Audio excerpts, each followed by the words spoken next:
Lytudiep. Hello all dear friends. James is a young CEO, but the business world is not for the weak. He defeated his enemy John.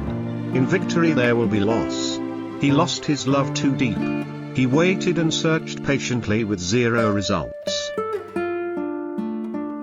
Friends and relatives advised him to stop, but because of love he did not stop hoping and acted like a madman to continue searching for too deep. Where is too deep? Is there a miracle so they can meet each other? Or is it still a search? Let's continue with this story. The night was cloaked in mist, as if a cold veil had been cast over the world. Raindrops fell lightly on Diep's shoulders as she sat hunched on a cold stone. Her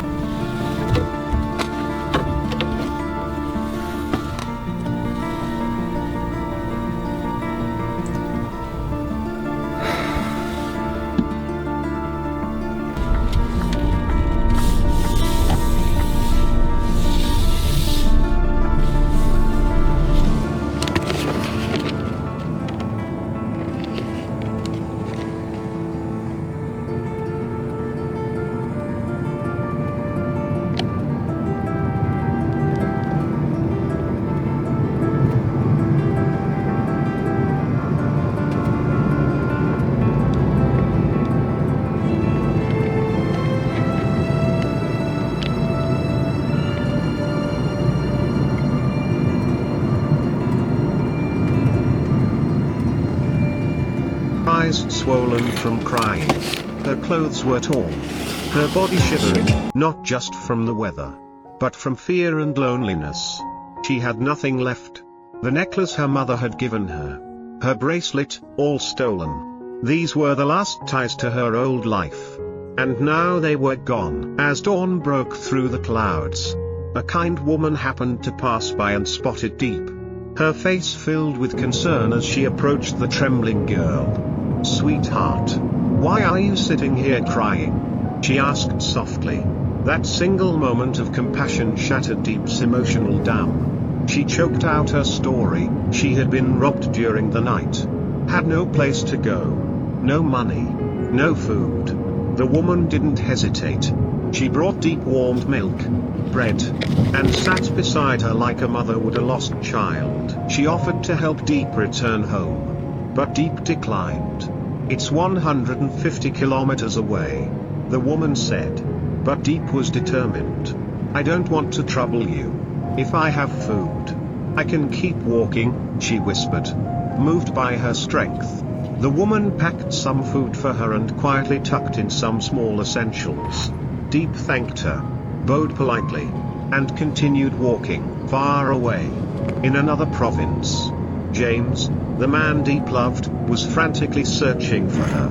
He and the police had scoured forests, rivers, and mountain paths for days. They brought trained dogs, climbed through thorny terrain, asked locals. Still, no trace of Diep. James had filed charges against John, a man who once posed as a friend but ended up kidnapping Diep. She had escaped, but fled into the wilderness, afraid, perhaps unaware that John had already been arrested. "I think she doesn't know he's been caught," James told the officers. "If she knew, she'd come back." His voice trembled with hope and guilt. He blamed himself for trusting the wrong person, for not stopping it sooner. Still, he refused to give up. While others believed she had crossed the provincial border, he clung to the possibility she was still out there, waiting. Walking. Diep journeyed across villages, rice fields, and gravel roads. At midday, under a blazing sun, she traded dishwashing in a small eatery for a bowl of noodles. The scent of cooking oil and steam became part of her survival symphony. Each step was heavier than the last. She slept curled under bushes, using her thin coat to shield from the cold.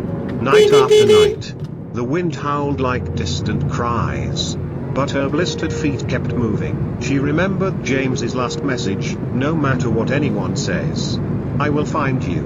That hope burned quietly in her heart.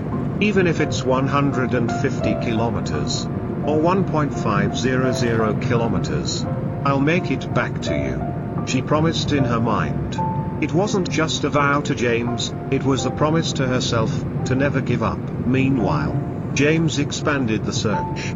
Even when the police officially ended their efforts after 7 long days, he pressed on. He handed out photos, spoke to locals, and begged for information. He found strength in other stories too, like the young mother kindCEO, who gave birth prematurely with no support. Through helping others, James grew stronger, more determined. Between them stretched a seemingly impossible distance. But their hearts were tethered by one thing, love. Diep walked in the silent dark, guided by the light of belief. James searched in the glaring daylight, driven by unwavering love. Though they had no map, no rendezvous point, they shared a single fire within, the will to find each other. True love doesn't wait, it walks, runs, stumbles, and still presses forward, across wind, hunger, and pain. Diep whispered, "James, wait for me." And somewhere, James was still whispering back, "I'm here."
Ding ding.